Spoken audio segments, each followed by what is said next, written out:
पढ़े थे, याद कीजिए मैंने बताया था यदि हीमोग्लोबिन कोई एक रिकॉर्ड कर लो हम लोगों ने पैथोलॉजी में कोई एक रिकॉर्ड कर लो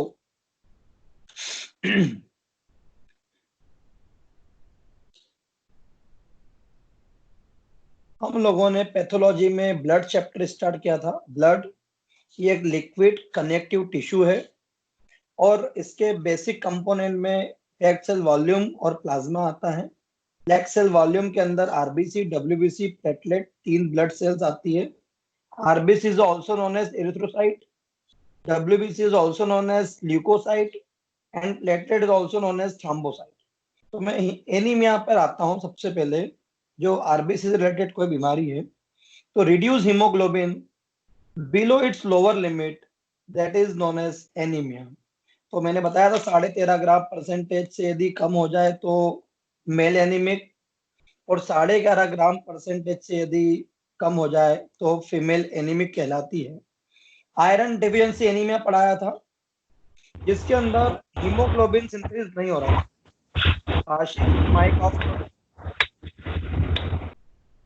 आशीष माइक ऑफ करो।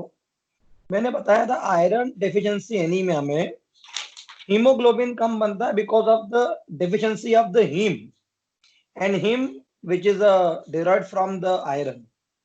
तो या तो आयरन और ग्लोबिन दोनों जुड़ेंगे। ये गेस्ट आईडी से कौन आ रहा है भैया? अभी कौन जुड़ा, अभी कौन कनेक्ट हुआ? जस्ट चलो जल्दी नाम बताओ नहीं तो रिमूव कर देंगे ना, गेस्ट आईडी अलाउ नहीं। हम बात कर रहे थे एनीमिया की, तो आयरन एनीमिया पढ़ाया, मेगालोब्लास्टिक एनीमिया जिसके अंदर विटामिन बी 12 डेफिशिएंसी थी, फोलिक एसिड डेफिशिएंसी थी, तो आरबीसी मैच्योर नहीं हो पा रही थी। फिर हम लोगों ने पर्निशियस एनीमिया पढ़ा था जिसमें स्टमक में ऑटोइम्यून डिसऑर्डर हुआ जिसकी वजह से स्टमक की पैराइडल सेल्स के लिए एंटीबॉडी बनी, और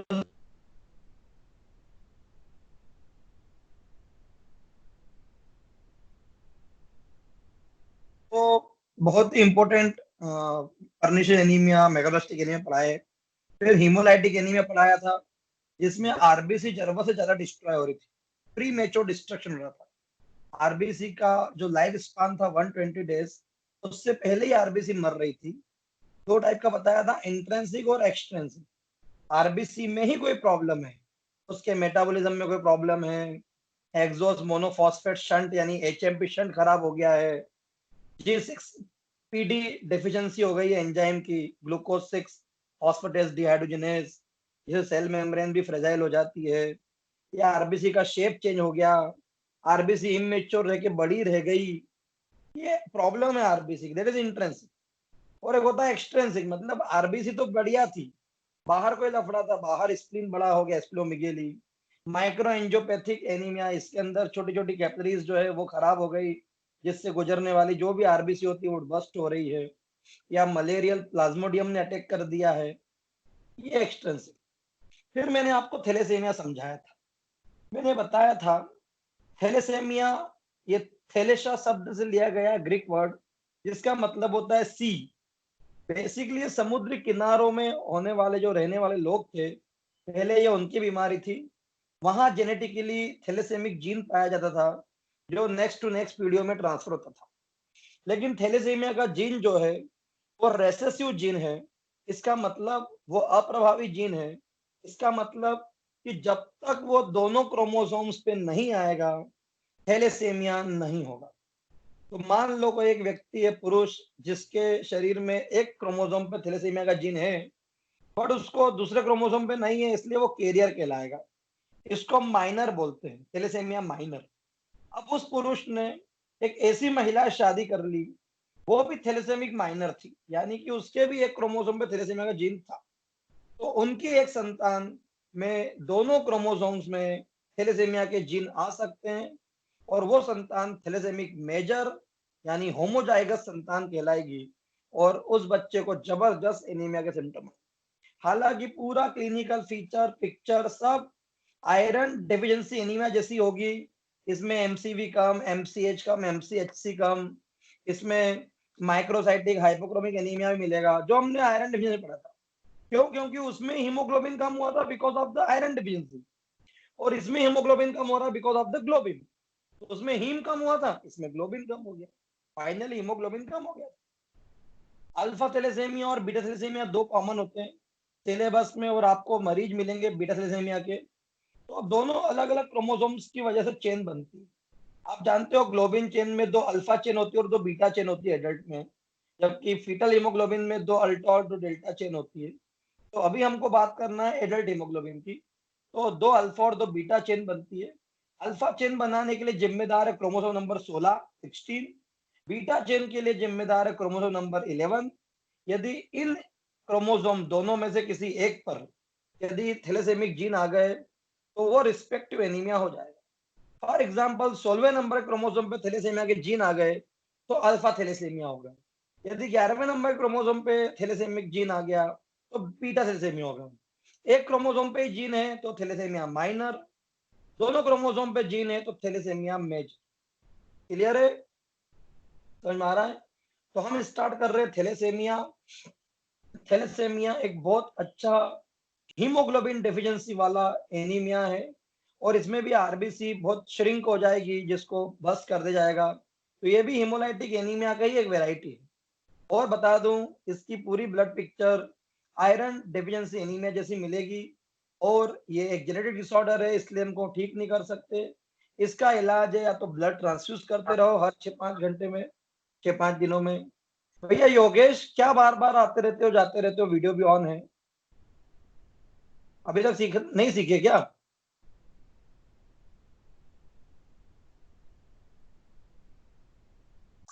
हम बात कर रहे थे कि ये जेनेटिक डिसऑर्डर है, जेनेटिक डिसऑर्डर है। और दूसरा जो इसमें बहुत बड़ा लफड़ा हुआ है ये कि इसमें हर 7-8 दिन में ब्लड ट्रांसफ्यूज कराना पड़ेगा, नहीं तो फिर bone marrow transplantation, BMT, bone marrow transplantation, यदि जिसका जीनोटाइप सेम है, डीएनए ऑलमोस्ट मैच कर रहा है, कोई क्लोज रिलेटिव है, वो बोन मेरो इसको दे सकते, क्योंकि जो बच्चे की बोन मेरो बन गई उसमें तो लफड़ा है। क्लियर है? माइनर तब होगा जब एक ही क्रोमोसोम पे जीन आएगा, और मेजर तब होगा जब दोनों क्रोमोसोम होमोजाइगस पे जीन आएगा, क्योंकि ये रेसेसिव जीन है, अप्रभावित जीन है। तो स्टार्ट करें थैलेसेमिया। ये एक पूरी सोसाइटी होती थैलेसेमिया वालों की, थैलेसेमिक सोसाइटी। और मैंने आपको इसलिए परसों बताया भी था जब लास्ट क्लास हुई थी कि कुंडली मिले ना मिले, यदि किसी को थैलेसेमिया माइनर है तो वो कुंडली ना मिलाए, वो अपने जीवन साथी के अंदर वो देख ले कि भैया वो तो खुद, वो भी तो माइनर नहीं है, ये तो खुद भी माइनर है ना, अगला वाला भी यदि मतलब अपना पार्टनर भी माइनर हो गया तो संतानों में मेजर जरूर आएगा। तो कुंडली ना मिले मिले बट ये जरूर मिलाना चाहिए थैलेसेमिया के जिन। बट उसके पहले आप अपना टेस्ट करा लो, ठीक है? चलो माइक ऑफ रखना। तो हम स्टार्ट कर रहे thalassemia. Thalassemia are a diverse group of the hereditary disorder. Hereditary संतानों में बीमारियां आगे बढ़ती, in which there is a reduced synthesis of the one और मोर ऑफ ग्लोबिन चेन्स। और मैंने पहले ही बताया था कि यह क्वांटिटेटिव डिसऑर्डर है हीमोग्लोबिन का, quantitative.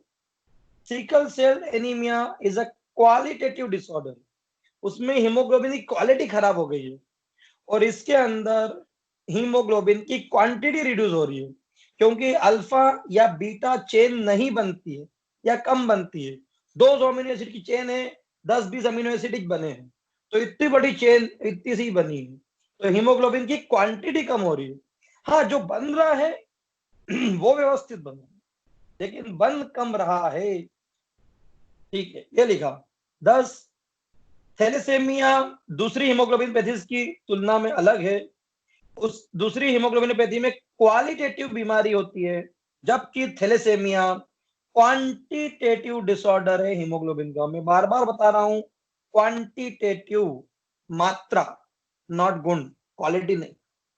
Thalassaemia were first described in the people of Mediterranean country, जो विषुवत रेखा या जो बोलना चाहिए ये जो मध्य रेखा होती है, वहां पर जो समुद्र किनारे लोग रहते हैं वहां पर ये बीमारी मिली थी।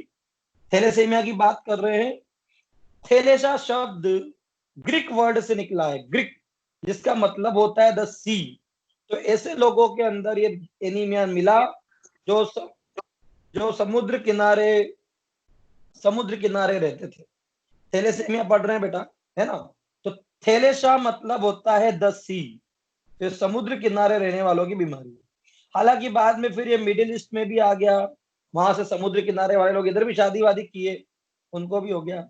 इंडियन सब कॉन्टिनेंट भी आ गया, south east Asia, Japan, Korea, है ना, थाईलैंड, वाईलैंड, फिलीपीन, वियतनाम, मलेशिया, सबको ये बीमारियां हो गई। क्लियर है? लेकिन ये हमारे इस तरफ ज्यादा है, समुद्र किनारे। जेनेटिक क्लासिफिकेशन में बता चुका हूं, दो अल्फा चेन बनती है एडल्ट हीमोग्लोबिन में, दो बीटा चेन।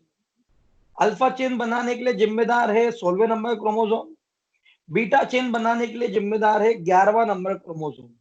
क्लियर है? तो यदि 11वें नंबर क्रोमोसोम पे थैलेसीमिया का जीन आ गया तो बीटा चेन गड़बड़ बनेगी, 16वें नंबर क्रोमोसोम पे थैलेसीमिया का जीन आ गया तो अल्फा चेन गड़बड़। यही आपकी बुक में जेनेटिक क्लासिफिकेशन में लिखा हुआ है, आप पढ़ लेते। तो अब डायरेक्टली एक पेज पलटाइए, हमें बीटा थैलेसीमिया पढ़ना है, हम उस पर आते हैं। ये ज्यादा कॉमन है, अल्फा की तुलना में बहुत कॉमन है, अधिकतर इंडिया में आपको इसी के मरीज मिलेंगे। तो beta thalassemia, beta thalassemias are caused by decrease rate of beta chain synthesis. Beta thalassemia एक ऐसी बीमारी है जिसमें बीटा चेन, हीमोग्लोबिन की बीटा चेन जो दो होती है संख्या में, वो कम बनती है।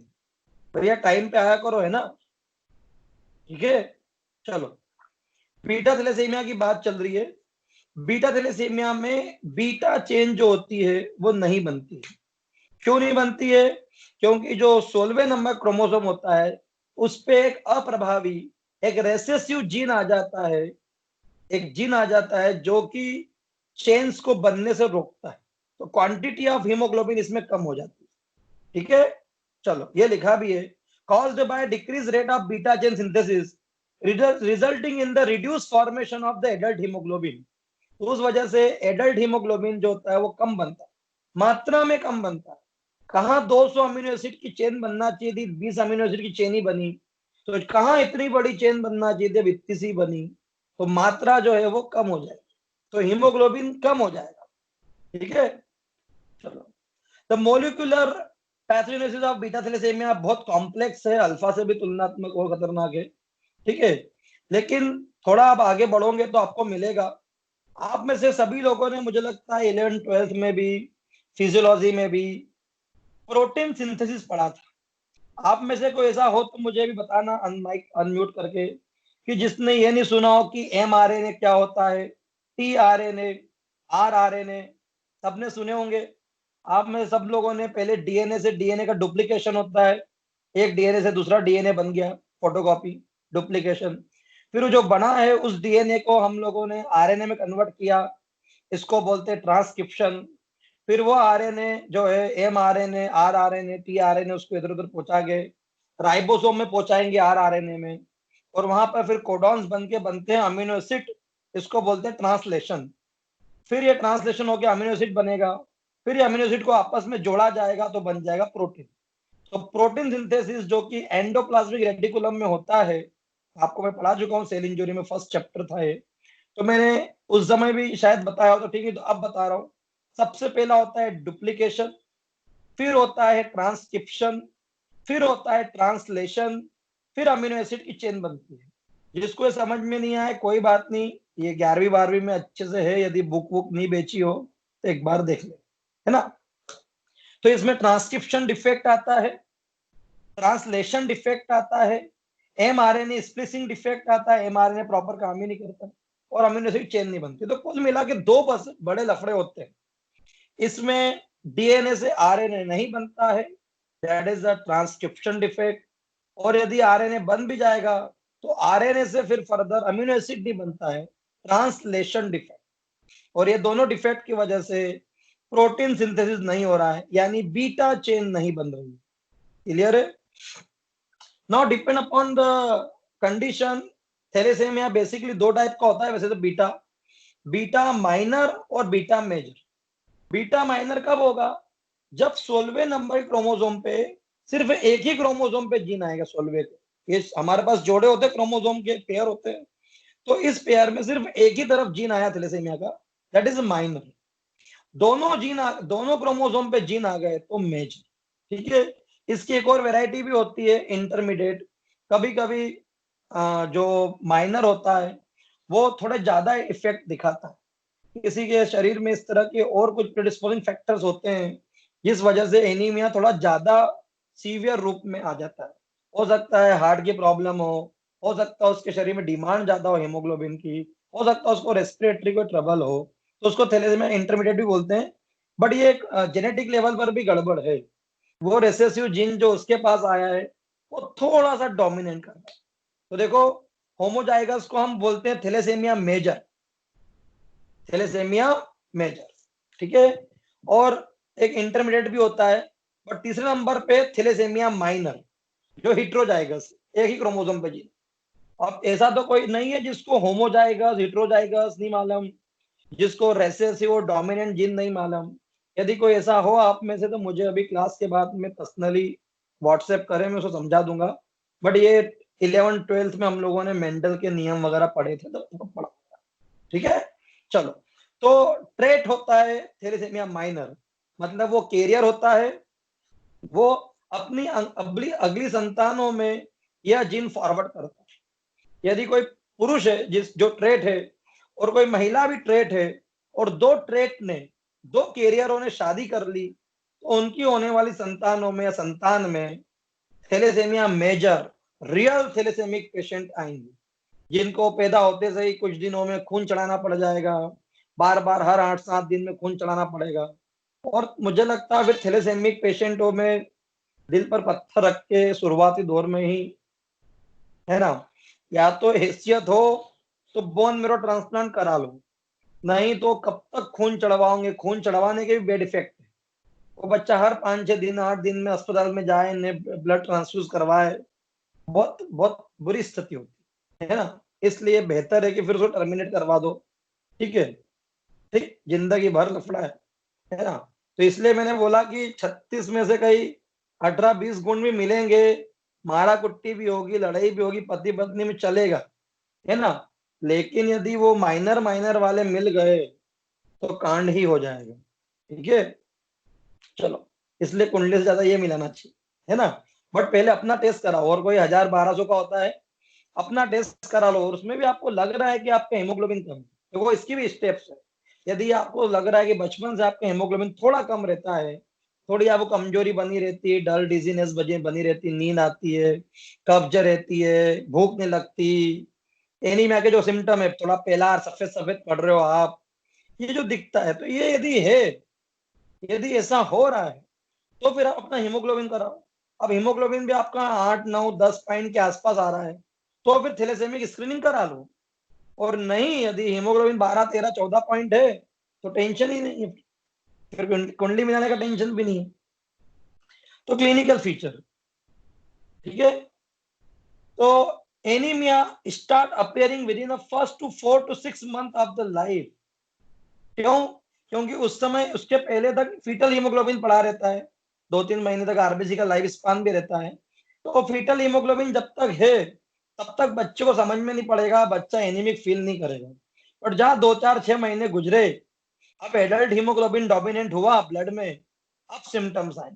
क्योंकि वो जो एडल्ट हीमोग्लोबिन बन रहा है 2 अल्फा 2 बीटा चेन वाला, उसमें ग्लोबिन चेन अपर्याप्त बन रही है, डेफिशिएंट बन रही है, क्वांटिटी वाइज बहुत कम बन रही है।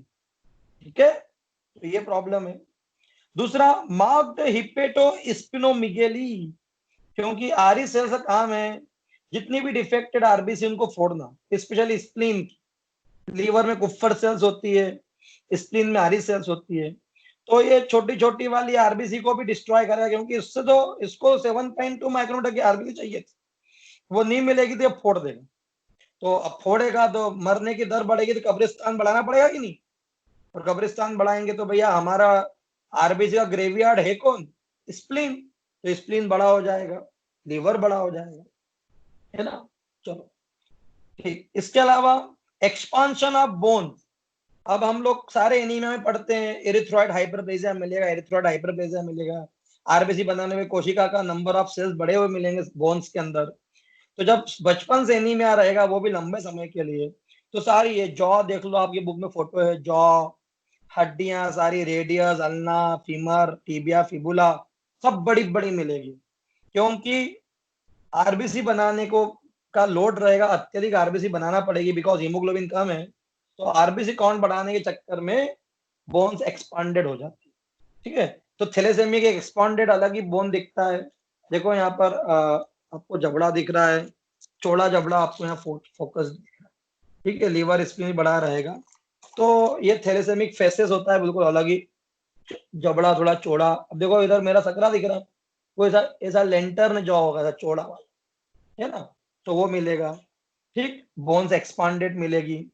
आयरन ओवरलोड मिलेगा, क्योंकि आरबीसी बहुत ज्यादा हीमोग्लोबिन बनाने के चक्कर में है, लेकिन हीमोग्लोबिन को फोड़ा जा रहा है बार बार, because of the globin chain नहीं है। तो आयरन तो ज्यादा रिलीज होता जाएगा, क्योंकि 80% रिसाइकलिंग में यूज होता है। ठीक है, 20% बिलिरुबिन बिलीवर्डिन बनता है, तो लोड बढ़ता जाएगा। ठीक है, और इसमें लिखा नहीं है, लेकिन जॉन्डिस के भी सिम्टम्स हैं। क्यों? क्योंकि बहुत ज्यादा आरबीसी डिस्ट्रॉय करोगे तो बिलिरुबिन बिलीवर्डिन जरूर बनेंगे। और ऐसा व्यक्ति जिसको ये थैलेसेमिया है, यदि आप उसका ब्लड ट्रांसफ्यूज वगैरह करवा रहे हो, उसको जिंदा रख रहे हो, तो क्या क्या प्रॉब्लम होगी? उसकी एंडोक्राइन ग्लैंड्स में भी प्रॉब्लम होगी, उसको ऑक्सीजन वगैरह प्रॉपर नहीं मिलेगा, वो प्रॉपर वर्क नहीं करेगी, तो स्लो ग्रोथ एंड डेवलपमेंट होगा। ग्रोथ हार्मोन प्रॉपर निकलेगा नहीं, थायरॉक्सिन निकलेगा नहीं, तो ग्रोथ डिलेड हो जाएगी। डिलेड प्यूबर्टी, प्यूबर्टी यानी जवानी, ये भी डिलेड आएगी। डायबिटीज हो जाएगी, लीवर और हार्ट में भी डैमेज होगा। इसलिए मैंने बताया था कि शुरुआती दौर में ही दिल पे पत्थर रख के कड़ा डिसीजन लेना पड़ेगा, क्योंकि आप ब्लड ट्रांसफ्यूज भी कराते रहोगे तो भी 20 साल 25 साल की उम्र तक आते आते इतने सारे मल्टीपल ऑर्गन फेलियर हो जाएंगे कि डेथ हो जाएगी। तो बेहतर है शुरुआत में ही, क्योंकि या तो फिर बोन ट्रांसप्लांट करा लो, बोन मेरो ट्रांसप्लांट करा लोगे, बढ़िया मामला। ठीक है,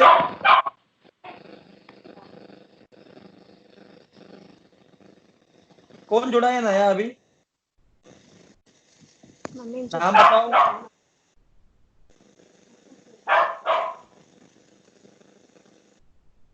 कौन जुड़ा पिंकी है भाई अभी? राठौर। धार कॉलेज की? हाँ सर, धार कॉलेज की पिंकी राठौर। बेटा मोबाइल, एक तो वीडियो माइक ऑफ करो, वीडियो ऑफ करो। और 5:30 का टाइम है ना, 5:30 मतलब 5:30। ठीक है, चलो। लेबोरेटरी फाइंडिंग में माइक्रोसाइटिक एनीमिया मिलेगा, हाइपोक्रोमिक एनीमिया मिलेगा, एमसीवी कम मिलेंगे, एमसीएच कम मिलेंगे, एमसीएचसी कम मिलेंगे। ठीक है, तो वही की वही ब्लड पिक्चर थैलेसीमिया की भी आएगी, जो आयरन डेफिशिएंसी एनीमिया की आ रही थी, एज इट इज। एक भी परसेंट अंतर नहीं है, इसलिए इसको डिफरेंशिएट करना बहुत मुश्किल होता है। लेकिन यदि आपको एमसीवी कम मिल रहा है, एमसीएच कम मिल रहा है, एमसीएचसी कम मिल रहा है, माइक्रोसाइटिक हाइपोक्रोमिक एनीमिया मिल रहा है, तो फिर आप सीरम आयरन लेवल कराओ। सीरम आयरन लेवल नॉर्मल है, टीआईबीसी कराओ, टोटल आयरन बाइंडिंग कैपेसिटी भी नॉर्मल है, तो इसका मतलब आयरन डेफिशिएंसी नहीं है। तो फिर आपको थैलेसेमिया की स्क्रीनिंग कराना पड़ेगा। ठीक है, तो फिर वो 1000-1500 का टेस्ट होता है, उसमें थैलेसेमिया की स्क्रीनिंग की जाती है। ठीक है, तो 100 में से 99 व्यक्ति जिसका माइक्रोसाइटिक हाइपोक्रोमिक एनीमिया है, जिसका एमसीवी रिड्यूस्ड है, एमसीएचसी रिड्यूस्ड है, वो आयरन डेफिशिएंसी एनीमिया के मरीज होंगे। 100 में से एकाधिक कोई ऐसा होगा जो थैलेसेमिक होगा। ठीक है, तो ध्यान रखना, हर कोई व्यक्ति जिसकी एमसीवी वगैरह कम है, तो उसको हम यूं नहीं बोल सकते कि यार तुमको थैलेसीमिया भी हो सकता है। और थैलेसीमिया में बचपन से ही इफेक्ट दिखने लग जाते हैं, 4-6 महीने का बच्चा ही, अरे हाँ यार ये हम तो जब से पैदा हुआ तब से बीमारी रहता है डॉक्टर साहब, बहुत तकलीफ है, अभी देखो 1 साल 2 साल का हुआ लेकिन कैसी हेल्थ है इसकी देखो। तो ये चीज आपको क्लियर कट समझ में आएगी, पैदा होते से ही लफड़ा था। जबकि आयरन डेफिशिएंसी तो जो है, हम जैसे जैसे बड़े होंगे, आयरन नहीं खाएंगे, डिमांड बढ़ेगी, तब प्रॉब्लम होगी। आयरन डेफिशिएंसी कोई जेनेटिक डिसऑर्डर तो है नहीं, it is all about thalassaemia. ठीक है, चलिए थोड़ा आगे बढ़िए। एक एनीमिया है, हमारे गुजराती कॉलेज के एचओडी हैं डॉक्टर द्विवेदी, उनका बहुत फेवरेट टॉपिक है, एप्लास्टिक एनीमिया। वैसे ये कभी आता नहीं है, सेकंड ईयर में। ये फोर्थ ईयर में भी नहीं है, क्योंकि ये थोड़ा सा कम कॉमन है। लेकिन फिर भी मैं आपको थोड़ा समझाता हूँ कि ये हो क्या रहा है। मैंने आपको पहले बताया भी था जब सेल इंजरी पढ़ाई थी। एक होता है हाइपरप्लेजिया। हाइपरप्लेजिया का मतलब होता है नंबर ऑफ सेल्स का बढ़ना। और एक होता है एप्लेजिया। एप्लेजिया का मतलब होता है नंबर ऑफ सेल्स का रिड्यूस होना, या नंबर ऑफ सेल्स जीरो हो जाना, जीरो। इसको एब्सेंस ऑफ सेल्स, तो एब्सेंस ऑफ सेल्स को एप्लेजिया बोलते हैं। तो देखो अब नाम है एप्लास्टिक एनीमिया। तो एप्लास्टिक एनीमिया में क्या होता है कि जो बोन मेरो की जो इरिथ्रोइड सेल्स होती है, इरिथ्रोइड सेल्स जो आरबीसी बनाती है, स्टेम सेल्स, ठीक है, वो स्टेम सेल्स जो होती है वो एट्रोफिड हो जाती है, एप्लेजिक हो जाती है, वो नहीं होती प्रॉपर क्वांटिटी में। तो उस वजह से नंबर ऑफ सेल्स ही नहीं है हीमोग्लोबिन आरबीसी बनाने के लिए, तो आरबीसी बहुत कम मात्रा में बनेगा और इस व्यक्ति को एनीमिया होगा। बट बता दूं, यदि कोई पूरी बोन मेरो में ही प्रॉब्लम है, बोन मेरो फेलियर है, तो एनीमिया के साथ साथ में थ्रोम्बोसाइटोपेनिया भी मिलेगा, प्लेटलेट कम, और ल्यूकोसाइटोपेनिया भी मिलेगा, डब्ल्यूबीसी कम। तो इस स्टेज को हम बोलते हैं पैनसाइटोपेनिया। पैन यानी ऑल, तो all cell in blood will reduce, तो all blood cells will reduce. RBC कम, एनीमिया के सिम्टम मिलेंगे। प्लेटलेट कम, तो थ्रोम्बोसाइटोपेनिया यानी हेमरेज बार बार होगा, क्लॉटिंग नहीं होगी। और डब्ल्यूबीसी कम, तो बार बार इंफेक्शन होगा, कोरोना हमारे घर में आ जाएगा, है ना। तो दिस इज एप्लास्टिक एनीमिया।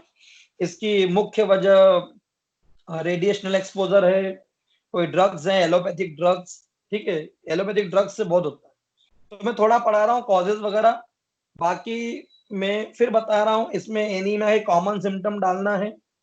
दूसरा, डब्ल्यूबीसी कम हो जाएगी तो प्लेटलेट के सॉरी इन्फेक्शन बहुत बार बार होगा, और प्लेटलेट कम होगी तो हेमरेज भी होगा। और ऐसा कैसा एक टॉपिक जो हम लोग कल पढ़ेंगे भी फिर से, वो है ल्यूकेमिया, ब्लड कैंसर। उसमें भी यही होता है, उसमें कैंसरस सेल्स हमारे पूरी बोन मेरो में आ जाती है, तो नॉर्मल ब्लड सेल्स को रिप्लेस कर देती है। तो ना उसमें आरबीसी रहेगी कैंसर वाले पेशेंट में, ना डब्ल्यूबीसी रहेगी, ना प्लेटलेट रहेगी। उसमें भी पेनसाइटोपेनिया मिलता है, तो उसमें मैं इलोबरेट और कर दूंगा। ए प्लास्टिक नहीं है सिलेबस में, इसलिए जरा डीप में नहीं जाए। फिर भी मैं पढ़ा रहा हूँ aplastic anemia. Aplastic anemia defined as a pancytopenia. What is pancytopenia? All blood cells will reduce. RBC reduce, WBC reduce, platelet reduce. Anemia, thrombocytopenia and leukocytopenia. ठीक है, resulting from aplasia of bone marrow. और इसमें bone marrow की सारी sales खत्म हो गई है, सारी सेल्स जो है वो जीरो हो चुकी है, ठीक है। The underlying defect in the all cases appeared a sufficient reduction in the number of hemopoietic cells. तो जितनी भी स्टेम सेल्स होती है, कमिटेड अनप्लूरिपोटेंट हेमोपोietic सेल्स या अनकमिटेड हेमोपोietic सेल्स, आप लोगों ने पढ़ा है आरबीसी का एरिथ्रोपोइसिस, उसमें आपने पढ़ा है प्लूरिपोटेंट हेमोपोietic स्टेम सेल्स, जो दो टाइप की होती है, लिम्फोइड सेल्स और कॉलोनी फॉर्मिंग ब्लास्टोसाइट। लिम्फोइड सेल से लिम्फोसाइट बनती है, कॉलोनी फॉर्मिंग ब्लास्टोसाइट से कॉलोनी फॉर्मिंग यूनिट ई बनती है, कॉलोनी फॉर्मिंग यूनिट जीएम बनती है, और कॉलोनी फॉर्मिंग यूनिट एम बनती है। कॉलोनी फॉर्मिंग यूनिट ई से आरबीसी बनती है, colony forming unit M CFU M से मेगा कैरोसाइट यानी प्लेटलेट बनती है, और जीएम से मोनोसाइट और ग्रेनोसाइट बनती है। ये पूरा एक फोटो है, चाहो तो मैं अभी आपको फोटो खींच के भेज भी दूंगा। ये फिजियोलॉजी के अंदर एरिथ्रोपोइसिस में है। तो वो सारी सेल्स यदि नहीं बन रही है, तो ना आरबीसी बनेगी, ना प्लेटलेट बनेगी, ना ल्यूकोसाइट बनेगी, ठीक है। वजह क्या हो सकती, एग्जैक्ट कॉज तो नहीं मालूम, फिर भी प्राइमरी में है फैनकोनीज एनीमिया। ये ऑटोसोमल रेसेसिव डिसऑर्डर है, मतलब ये क्रोमोसोमल बीमारी है जिसके अंदर बोन मेरो ही प्रॉपर डेवलप नहीं हुई, ठीक है। इम्यून कॉजेस, कई बार क्या होता है, मैंने पहले ही बताया था हेमोलाइटिक एनीमिया में, कि हमारे ही शरीर के लिए एंटीबॉडी बन जाती है, ऑटो इम्यून। तो बोन मेरो के लिए एंटीबॉडी बन जाएगी, बोन मेरो की जो स्टेम सेल्स है उसके लिए एंटीबॉडी बन जाएगी, ठीक है। तो ये भी गड़बड़ है।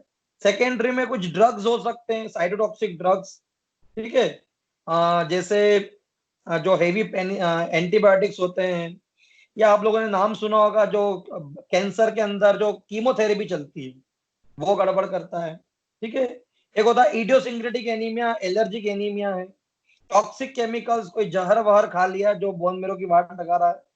Infections, hepatitis virus, Epstein Barr virus, AIDS virus, है ना, ये भी सब प्रॉब्लम क्रिएट करते हैं।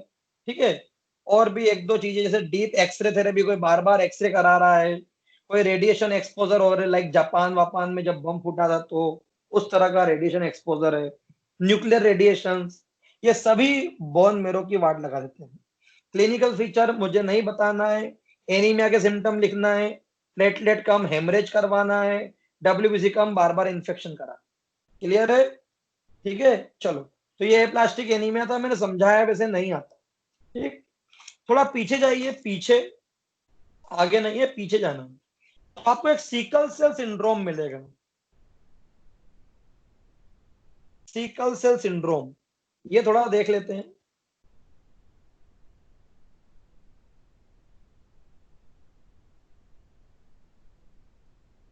सीकल सेल एनीमिया भी बोलते हैं, वैसे ये भी नहीं आता, बट क्योंकि ये हीमोलाइटिक एनीमिया में ये वेराइटी है इसलिए हम इसको बता रहे हैं। ये क्वालिटेटिव डिसऑर्डर है।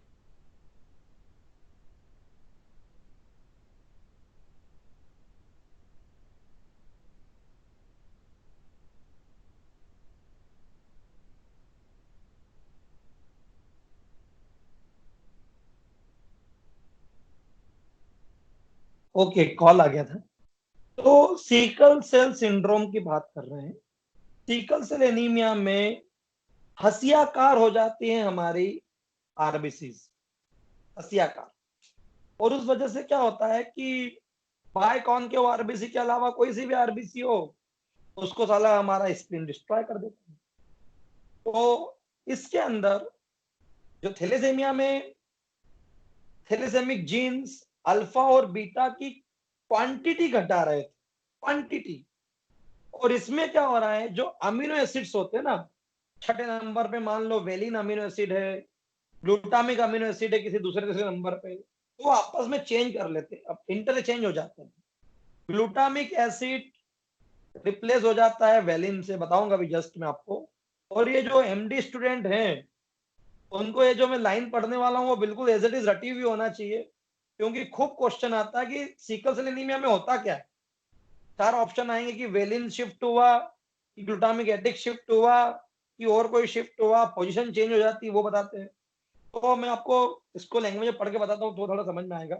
बट ये क्वालिटेटिव डिसऑर्डर है, इसमें क्वालिटी ऑफ हीमोग्लोबिन खराब हो गई है, और उस वजह से हसियाकार ग्लोबिन चेन बन गई है, जिसको हमारा स्प्लीन टॉलरेट नहीं करेगा, फोड़ फाड़ देगा।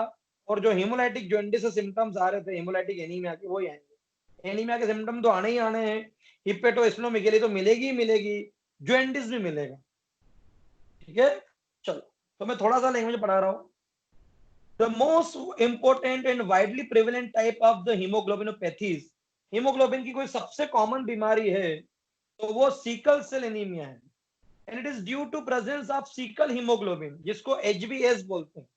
तो ब्लड हमारी आरबीसी में शीकल शेप्ड हसियाकार हीमोग्लोबिन यदि आ जाएगा, इसको सीकल सेल एनीमिया बोलेंगे। The red cell with the HbS develop sickling, हसियाकार हो जाती है when they are exposed to the low oxygen tension, है ना, जब भी ऑक्सीजन टेंशन रहेगा तब ऐसा हो सकती है। बट ये भी एक जेनेटिक डिसऑर्डर है। और sickle cell anaemia have highest frequency in the black races. तो ये सेंट्रल अफ्रीका जो है ना, घाना, और तुम्हारा ये जिम्बाब्वे, केनिया, अफ्रीकन देश जो होते हैं, कांगो, यहाँ पर ये बीमारी ज्यादा होती है। और मैं बता दूं हमारे यहाँ पर भी बहुत सारे ट्राइब्स एरिया हैं, ऐसे जनजाति वाले ट्राइब्स, वहां पर भी सीकल सेल एनीमिया बहुत खूब। ठीक है, और अच्छी बात इसमें यह भी है कि जो सीकल सेप्ट एनीमिया होता है, जो सीकल सेल एनीमिया, इसमें प्लाज्मोडियम सरवाइव नहीं कर सकता। तो अच्छी बात है कि सीकल सेल एनीमिया वाले व्यक्ति को मलेरिया नहीं होता, बढ़िया खुले में खूब फैल्सीफेरम काट जाएंगे आपको, वो मादा एनाफिलिस काट भी जाएगी, तो मलेरिया नहीं होगा। पर ठीक है, सिकल सेल एनीमिया के भी अपने अपने कॉम्प्लिकेशंस हैं। ठीक है, वही इसमें लिखा है हेट्रोजाइगस यानी कि कैरियर, होमोजाइगस यानी कि केस, मतलब वही एक क्रोमोसोम पे जीन आए सिकल सेल एनीमिया के तो कैरियर होगा, अपनी अगली संतानों में बीमारी को पहुंचाएगा। लेकिन होमोजाइगस हो गया तो फिर उसी को सिकल सेल एनीमिया होता है। ठीक है, तो देखो मैं डायरेक्टली होमोजाइगस पे आता हूँ। Sickle cell anaemia in homozygous state in the red cell in which a abnormal gene is inherited from each parents। माँ में भी सिकल सेल एनीमिया के जीन है और पापा में भी है। Sickle cell anaemia severe disorder associated with the protein medical manifestation and decrease life. और इसमें लिखा है कि ये sickle cell anaemia quality disorder है हेमोग्लोबिन का। इसमें लाइफ एक्सपेक्टेंसी कम हो जाती है, यानी जो सिकल शेप्ड एनीमिया के मरीज होते हैं वो बेचारे जॉन्डिस झेल रहे हैं, वो हिपेटोस्प्लोमेगली झेल रहे हैं, वो सीवियर एनीमिया और हाइपोक्सिया झेल रहे हैं। तो ऐसे लोगों की मृत्यु बहुत कॉमन है। अब मैं जो बता रहा हूं उस पे गौर फरमाना, स्पेशली एमडी स्टूडेंट, है ना, बिल्कुल गौर फरमाना। क्या बेसिक मोलिकुलर डैमेज होता है, क्या चेंज आता है, कैसे हसियाकार हो जाती है आरबीसी, तो सुनना। इन हीमोग्लोबिन एस यानी कि sickle cell anaemia, the basic genetic defect in single point mutation in one amino acid out of the 146 haemoglobin molecule. तो हीमोग्लोबिन में 146 अमीनो एसिड की चेन होती है, उसमें से एक मॉलिक्यूल अपनी जगह चेंज कर लेता है, इधर का उधर हो जाता है। देयर इज, अब सुनना ध्यान से, यही आता है एमसीक्यूज में, substitution of valine for glutamic acid at 6 position of beta chain. Beta chain के अंदर सब्स्टिट्यूशन हो जाता है वेलिन का, किसके लिए, ग्लूटामिक एसिड के लिए। कौन सी पोजीशन पे, छठी पोजीशन। कौन सी चेन में, बीटा चेन। तो दो ऑप्शन तो ये आएंगे कि substitution of glutamic acid for valine at 6 position in beta chain. एक ऑप्शन और आएगा, substitution of glutamic acid for valine at 6 position for alpha chain. और इसका जस्ट वाइड वर्सा। तो आंसर होगा सब्स्टिट्यूशन ऑफ वेलिन। तो आप ध्यान रखना, सब्स्टिट्यूशन ऑफ वेलिन, ये ध्यान रखना। सब्स्टिट्यूशन ऑफ, कौन कौन शिफ्ट हो रहा है, valine, substitution of valine. Beta chain तो याद रहेगा, ये भूल जाते हैं बार बार कि घूम कौन रहा है, ग्लूटामिक एसिड घूम रहा है कि वेलिन घूम रहा है। ठीक है, बाकी काम का नहीं, क्लिनिकल फीचर में एनीमिया मिलेगा, है ना, बार बार निमोनिया हो सकता है, कॉन्स्टिट्यूशन सिम्टम्स भी आएंगे। ठीक है, फिर सिकल शेप एनीमिया है।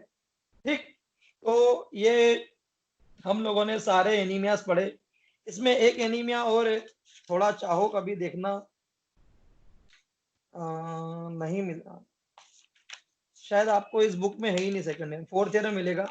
ठीक है, सिडारोब्लास्टिक एनीमिया होता है वैसे तो।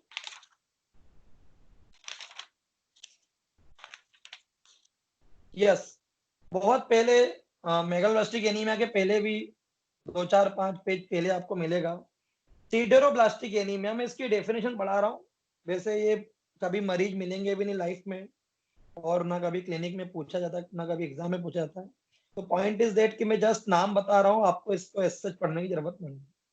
The sideroblastic anemia comprise a group of disorder of diverse etiology in which the nucleated erythroid precursor in bone marrow show the characteristic ringed sideroblast। आपको कुछ नहीं होता है, जो आरबीसी का जो वो है सेंटर, उसमें रिंग्ड न्यूक्लियस दिखता है, जो आपको यहाँ दिख भी रहा है इसमें, या फिर आखिरी वाले में। तो इस तरह की आरबीसी यदि किसी के शरीर में इस तरह की आरबीसी है जिसमें एक तो न्यूक्लियस डिसअपियर ही नहीं हुआ पूरा, जबकि हो जाना चाहिए था, और उसकी जगह आपको रिंग शेप्ड न्यूक्लियस मिल रहा है, तो इसको हम बोलते हैं सिडारोब्लास्टिक एनीमिया। ठीक है, ये वैसे बहुत कॉमन नहीं है, बहुत रेयरेस्ट मिलता है, ना के बराबर। और इसमें एज सच कोई सिम्टम भी नहीं आते हैं, बट हाँ, ये वाली आरबीसी को भी कौन बस्ट कर देगा, स्प्लीन। तो ये भी हीमोलाइटिक एनीमिया के इसमें भी सिम्टम मिलेंगे, एनीमिया प्लस जॉन्डिस। ठीक है, तो ये कुछ मिसलेनियस एनीमिया थे।